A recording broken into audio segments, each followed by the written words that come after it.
Oh, I guess the video's begun. So,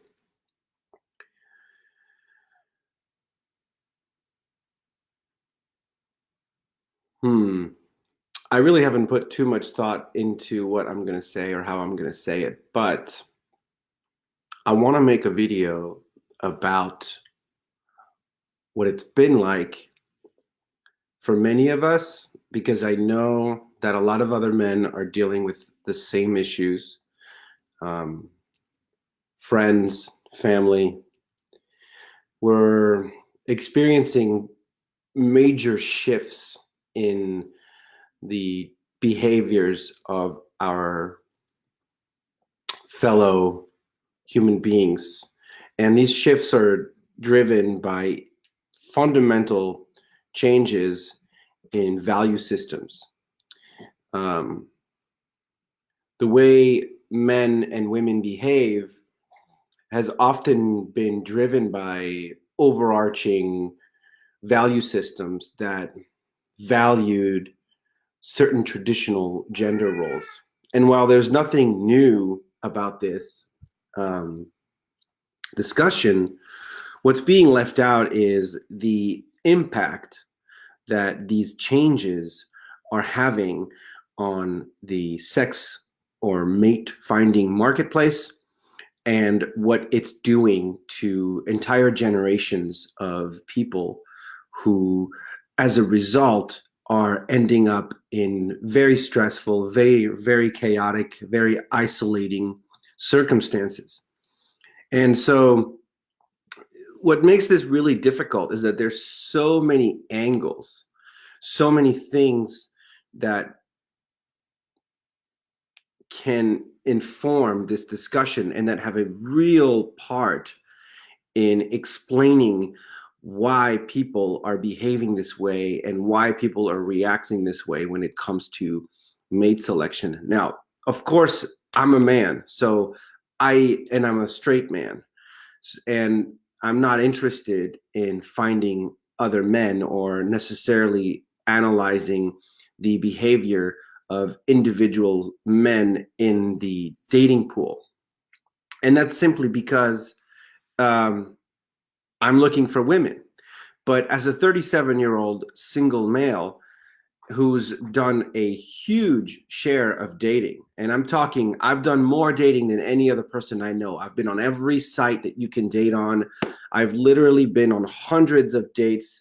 And what's been my saving grace has been my charm, my ability to entertain, to speak well, and my experience. But even with those things, I still feel and understand what many other guys are going through from the ages of their teens all the way up until my age, because I feel like my generation was the first generation to really experience the chaos of the result of what some people call third wave feminism. So just to kind of give some background, the first wave feminists wanted the right to vote. This is within the confines of the Western world, which, by the way, the Western values of the world have overtaken much of the value systems of societies because of capitalism and consumerism and the interwoven connectedness of the global industrial supply chains for products, markets, and services.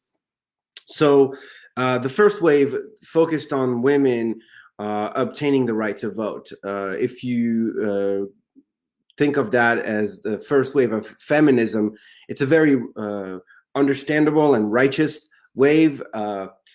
Women should be given the right to vote. There is no question of that.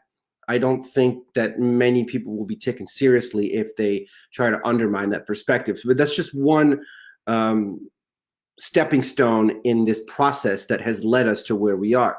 So this happened in the 20s and the 30s in the Western civilization, and the second wave happened started in the late 40s when in World War II so many men died that women started working in manufacturing plants and taking on roles that they just simply had to out of necessity because men were sent off to war on such a mass scale and often died. I think if you looked at the 60 million people that died in World War II, and I haven't actually looked at this data, but I would presume that most of them were men. So that being said, throughout the 50s, 60s, and culminating in the 70s and early 80s, you had the second wave of feminism, which demanded that women have equal opportunities of education, of income, parity of income, and sexual liberation. And this is where the real chaos began for society as a whole. The nuclear family exploded. The notion that you get married to one person and are monogamous with them for the rest of your life started to become less and less important in the minds of people's value, in their minds and in their general value systems. And what happened as a result, and in conjunction with that, was also the disillusionment of men on a mass scale, because things like labor unions and manufacturing jobs, which allowed men to do the traditional things that they did to validate their existence and their lives, such as finding security, finding stability, being able to be a breadwinner and provide a comfortable life for a potential female who ideally would stay with them. All of those things went out the wayside, not only because of the second wave feminist movement, but also because of the very real changing economic landscape that basically left millions and millions of men in the Western world without any real way to justify their existence, because the protections of their work were stripped away. So you experience this in the 70s, 80s, 90s, and up until today. There are still less and less viable jobs for men to take on. So when you take all of these forces and when you look at where we are, it's important to remember how we got here and what has led to this point. Finally, the third wave feminists are of a whole different sort. They really don't want any kind of additional rights for themselves, at least not to bring them to equal footing to men. Third wave feminist is all about ridicule. I would call it bullyism. The notion that somehow men are inferior, that they're useless, that they're not worthy, and worthy of scorn, derision, and ridicule. And so you see this very much in popular culture. I remember recently I watched a clip from the Ellen DeGeneres show, and Ellen DeGeneres, one of the people she was hosting, it was like a star, I can't remember which lady it was, some young starlet singer, maybe it was Taylor Swift or somebody like that, and made the comment that she hates men. And because I guess they were talking about relationships, and Taylor Swift or somebody, I think it was Taylor Swift, was like, "Oh, I hate men." And Ellen DeGeneres said, "Oh, I hate men too." And then the entire crowd, which was mostly female, just burst out into laughter and applause. And so to me, that struck me as really telling of the fundamental note of this third wave feminism, which is basically that if men complain, if men stand up for themselves or try to combat the narrative, that they are hated, ridiculed. And so what I've witnessed throughout my experiences in this society in the United States, growing up here, is a growing sense of misandry. What is misandry? Misandry is the opposite of misogyny. It is hatred for men. So I just want to throw some facts out there about the condition of men and women. Men die about 5 to 10 years younger than women. Now, you could argue that that's because of genetic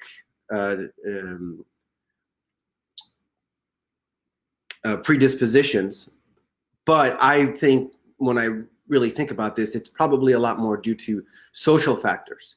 So men die younger, women live longer, and men are also anywhere from 3 to 6 times more likely to kill themselves. And you can look at that throughout different societies, from Japan to the Netherlands, France, Western Europe, the United States, Mexico, whatever. Rates of suicide are much higher among men. When you look at homelessness, men are much more likely to be homeless. So against this backdrop, this is what I've experienced. And so lately I've been watching videos on the Incel movement, which Incel stands for involuntary celibate. There's been some events within the last 10 years where some of these guys have gone out on shooting sprees and killed a bunch of people because of how much they resent constantly being rejected by women. And while the mass media and most people just like to brush these people off as psychopaths, there's actually a real community growing here that's being embodied in some ways by some people who label themselves as incels. Now, that's not to say that they actually represent this entire phenomenon, not even by a long shot. There's other terms that people use to try to classify this thing in the taxonomy of in the system of classification of this trend. I heard the term today, volcel, which is voluntarily celibate. And so some of the other points that I want to make and that I have witnessed, as I was just saying, was that it seems to me when I'm entering the dating pool, and again, I've been on OkCupid, on Bumble, on Tinder, on Meet Mindful, on Match.com. I've been on Plenty of Fish. I've been on eHarmony. I've paid for the sites. I've spent a lot of money dating women, trying to entertain them, and I've probably been on, like, I don't know. It's even hard to say. I think that over the last 10 years since I've been broken up with my longest relationship, which maybe was 8 years ago, actually, 7 or 8 years ago, I think I've probably been, maybe on about 300 actual physical dates with 300 different women. And what I've found from talking to them, because as some of you know, I'm a good conversationalist, I'm inquisitive, I'm curious, I ask a lot of questions. What I have found is that the vast majority of women are actually all going for the same guys. And the forces that kept women monogamous and more careful about how they share their bodies have been stripped away. Because in the dynamic of mate selection and sexual attraction, males are very much drawn to the female form. The female form is the body of obsession. It's what you need to pass on your genetic material. It's what men are stimulated by. That's why the sex industry is worth what it is. That's why women's and men spend all of this energy trying to attract one another, and the way that women do it is by improving the way they look. And so within that dynamic, there's so many different things that are going on that it's really hard for people to understand what's happening. But what is happening is that you have entire generations of women who no longer are held by the limitations of a value system that tells them to be mindful of how they act.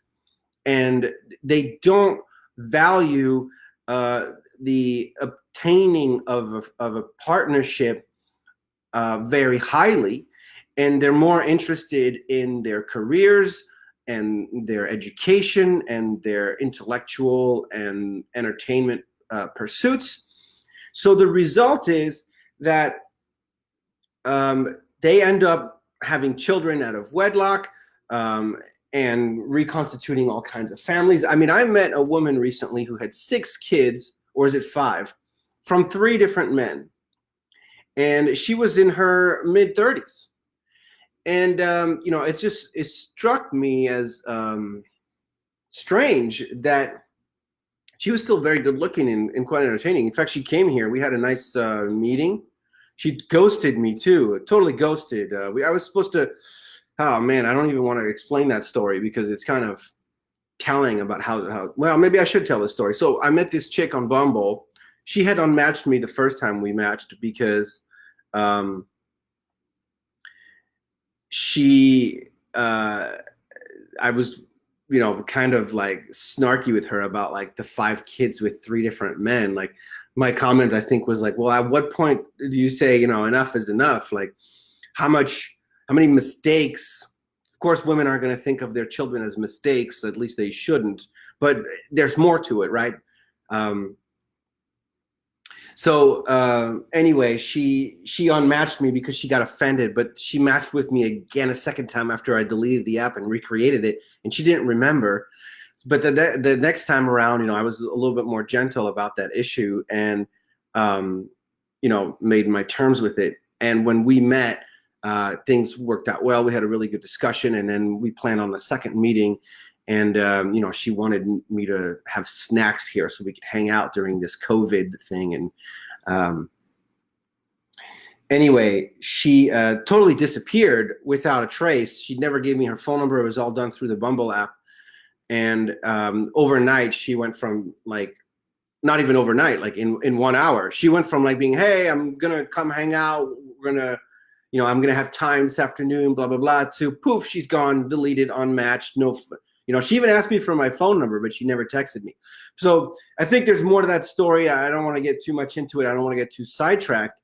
But what I'm getting at is that the environment that we live in, the cultural backdrop that we're in, is so chaotic, and people are so individualistic, and they're so driven by their impulses, which, by the way, are largely manufactured by a consumption system that is disseminated through highly advanced marketing techniques, basically hypnotism, that tell you that this is good and this is what you want and this is what you need to be happy. This sort of instant gratification culture that worships wealth, stature. It results in the vast majority of women being interested in a small minority of men. And one of the things that I've suffered from, even though I am privileged in a lot of different ways, especially with my experience growing up, and as you can tell, I'm not an ugly person, at least not physically. I have a symmetrical face. I have a rather handsome face, and I'm aware of that. But I'm also short. As a 5'7" male in the United States, that's not tall enough for a giant portion of female applicants in the dating pool, in the sexual dating relationship marketplace. So there's all kinds of things that have really hindered and disillusioned me, including my height. Now, just to kind of speak to that, there's a procedure that's done in China where men with enough money can actually have their height extended. What they do is they break the leg here and put braces, and they can add up to 2-3 inches to somebody through this very painful operation of growing your bone back. That just speaks volumes about how important stature, status, and standing is to the female mind when in the marketplace for a mate. So again, I want to stress the fact that what I found during my dating experiences was that most women seem to be after something that is very difficult to obtain or almost impossible to get. And I've tried to explain to them in these conversations about this stuff that the guy that they're looking for doesn't exist. The man who makes six figures, who's 6 foot tall, who is going to be gentle and yet rough in the bedroom, some kind of knight in shining armor that's going to rescue you from all your problems and all the mistakes that you've made up until now. He simply doesn't exist. In fact, he has so many other women interested in him, this archetype of a man, that he doesn't value you as a human being. He sees you as just another harem, just another female. And you can see this with people who have a lot of money. A lot of men who have a lot of money, they don't, content with themselves with one female. They have a whole body of females that gravitate and circle around them. And if you were to really look at who has sex with who in the world and who hooks up with who, of course, there's exceptions to all of this. Not 80% of all men are single and celibate. But there is a dramatic trend towards the majority of women gravitating towards a minority of men. And those men are not necessarily good men. They're not necessarily nice. In fact, they're often the opposite, because that's how they got to the level of societal success and stature to begin with. So I've been watching these incel videos and these arguments against, for, these discussions about trying to understand where this new phenomenon is coming from. And I even had a friend of mine from college, because of my criticisms of Western civilization and the behavior of women and men who call themselves feminists. I've been accused of being an incel. Now, I'm not an incel. Just to put it out there, I've had plenty of sexual relationships, more than probably most men. But I haven't found what I'm looking for, and that is a romantic, trust-based, devoted relationship with somebody that I find attractive enough, physically engaging enough, mentally. That's one of the things that I've had troubles with too, is finding a female who actually cares about my well-being and happiness. I feel like in the dating world, us guys spend all this time and money and resources trying to please women. We got to do this, we got to do that. You got to take them out. You got to say things the right way. You got to say things at the right time. You got to constantly prove yourself. You got to exhibit all of these behaviors. And women aren't held to the same standard at all. A lot of women don't even find any reason to be a good sexual partners. Because even in that dynamic, what is it that women offer besides, and I know this is going to sound misogynist, but it's not, I promise you. What is it exactly that a woman offers, if not loving behavior towards her man, supported behavior, nurturing behavior? If it's not those things, then it's the freaking vagina, right? The sex. And if you're not good at sex, and if you're not good at being a good friend and being supportive, then what exactly is it that you're offering? So I think that and here's another thing, right? And this is kind of veering off of the general conversation, but so many people, women included, and maybe especially so, have become obese. And we've tried to normalize obesity and write it off as something that's not anyone's fault. Of course, there's a lot that goes into this conversation about obesity, right? There's all kinds of reason why people become really fat. And it has to do with diet, with their jobs, with the food that we're fed by these multinational corporations that try to hide from us what's actually in this food that's not really food. So what I'm getting at is, another thing that I've suffered from, and I've had plenty of other guys say this to me, it's always the fucking fat girls, pardon my French, that are interested in you. And, you know, somebody who's relatively fit, who's not obese, who takes his physical health with a certain degree of importance, I don't find obesity attractive in any sense or form. It's not sexually attractive. Value-wise, it's not attractive. And so that diminishes the number of females that I'm going to be interested in on this marketplace.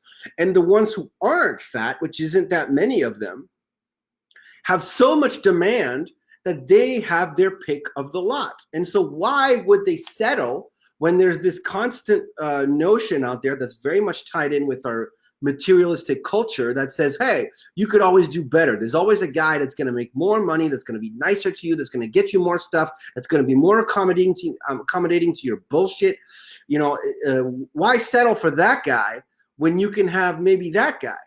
And the culture of like swiping on Tinder, in Instagram, or Bumble and OkCupid and all that really makes that so easy to do. Now, something I've noticed over the years after being on so many apps for so long is that the same women year after year end up like me, just showing up on these apps. And I just ask myself, like, and these are often women that aren't interested in me. I often ask myself, like, at what point are they finally going to realize that the guy that they're looking for, this archetype that they're looking for, doesn't exist? And I've said this to people point blank, and it just doesn't seem to sink in. And that's because overall we're facing forces that are so strong and powerful. I mean, the chaos is the reality. You don't have these forces guiding people's behaviors and value systems anymore. Now it's just up to the individual to do whatever they want. And what guides their behavior are these toxic narratives that are present in music, in films, in media, and it's reinforced by social media and Instagram culture. And there's this level of narcissism that's been developed where if a woman has any kind of like physical beauty, and they can totally manipulate it too, using the filters, using the angles, they can make themselves look like nothing that they actually are. I mean, I can't tell you how many times I've gone on dates with women who look so attractive in the pictures, and then you meet them in person and you're like, what the? And that's called catfishing, of course. Catfishing is a very real thing, and I think it's much more common with women because women are more sensitive, and it's more important. Salut Fanny, ça va? Ça va bien? They're much more important. It's much more important for women to look a certain way in order to attract a male mate for the reasons that I mentioned at the beginning. So what's happening is you're and this is something that Elon Musk has actually talked about, is that we are going to experience over the next 50 years, if we even last that long, which I have my doubts. I have serious doubts that society as we know it will last 50 years. You know, I predict a very painful end to our system of normalcy, which the coronavirus is really helping accelerate. And on some level, I'm grateful for that, because the sense of normalcy that we've come to accept is so divorced from everything that's good and worthwhile that we need an Armageddon. We absolutely need this normalcy to be utterly annihilated. And I'm grateful for the coronavirus from that perspective. But to go back to what I was saying about catfishing and women's looks and their ability to manipulate the way they look on social media, it's very much part of this sense of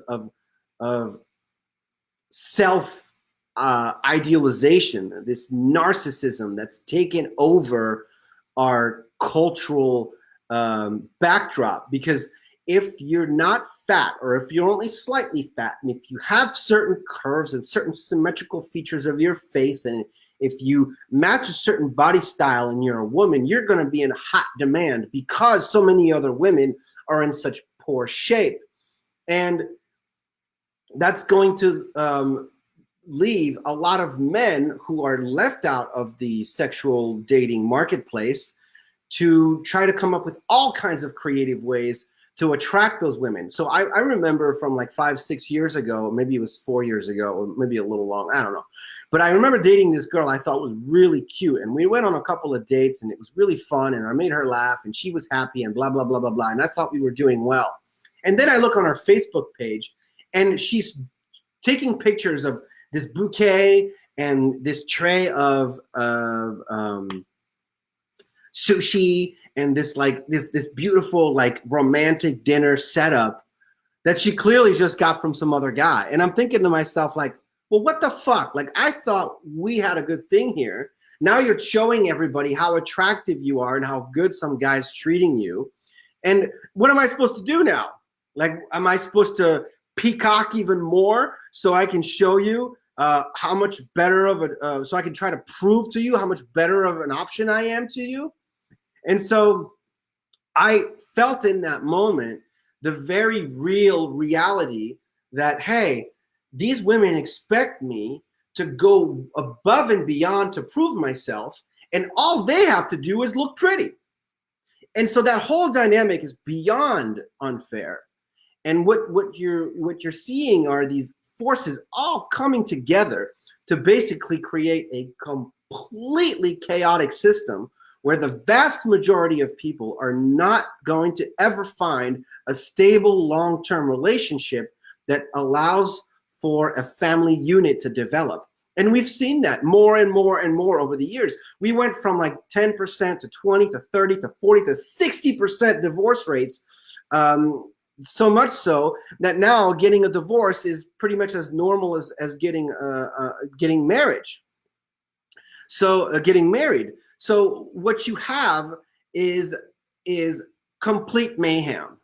And in the future, we're going to raise individualists who don't have family structure, who don't have family values, who don't have any sense of what it means to be in a community, to be part of a group, to be part of and in a way, it's playing right into the hands of the capitalist billionaire overlords who want disillusioned, disconnected, disaffected youth that they can easily exploit and manipulate in their psychotic structures of wealth exploitation, of energy exploitation, by paying them meager wages while they're desperately trying to make sense of their confusing lives. So given all of this, and as a 37-year-old, I am faced constantly with an ocean of females who have so much baggage. They have kids from past marriages. They have this, their bodies in shambles because they've, eaten too much all their lives and they've never taken care of themselves or only starting to do so in their, you got to understand, like in the past, old guys would marry young women because they had assembled enough resources to attract what all men want, which is a youthful, beautiful, symmetrical woman who is going to be nurturing to his children and to him and to create that family unit. But now it's all gone. Now a woman can be fat and just do whatever she wants, and that's supposed to be okay. So in the West, there's really no more accountability for women to make good choices in their 20s and in their 30s. They can just do whatever they want, and then they expect that at some point some guy's just going to pluck them and save them from their misery. So given that reality, that basically leaves many of us with the option to do one thing, which is basically to go to places in the world where women still have that value system, where they are surrounded by guys who are macho, who are violent, who are drunks. So I'm thinking about places like Eastern Asia or Eastern Europe or even Latin America. And it is the case that there's an entire growing industry around Western men looking for Eastern and third world inbound women, simply because the women in Western society are neither attracted to us They don't respect us. They don't value us. They don't value the role of men. They don't understand the role of men. They don't know what the role of men is anymore. They even doubt that men have a role, which is part of that third wave feminism. So I wanted to make this video to explain a little bit about all the different forces that are impacting guys like me and most guys my age. I know some of you who are maybe going to watch this are going to understand what I'm going through, because you've gone through some of these things yourself. You may not have talked about it as openly as I have, but I just want to say, like, there is a very real culture of misandry. There is male resentment and male hatred inside the very core of the fabric of our society. And men who complain, who dare to complain about their lack of access to worthy females, to affection, nurturing, and sexuality. If you complain about that, how dare you question the motivations and the behavior of your female counterparts in your culture? And these things have led to the development of Western men seeking women in the third world or in the second developing world, and to the movements of like incel and volcel, of men basically doing what people do in the workforce, which is after they don't find work for a while, they just drop out of working altogether. So they leave the labor market, which is how economists somehow don't account them in the unemployment numbers. Well, similarly, it's happening in the dating game, where a lot of people just check out and they become non-sexual.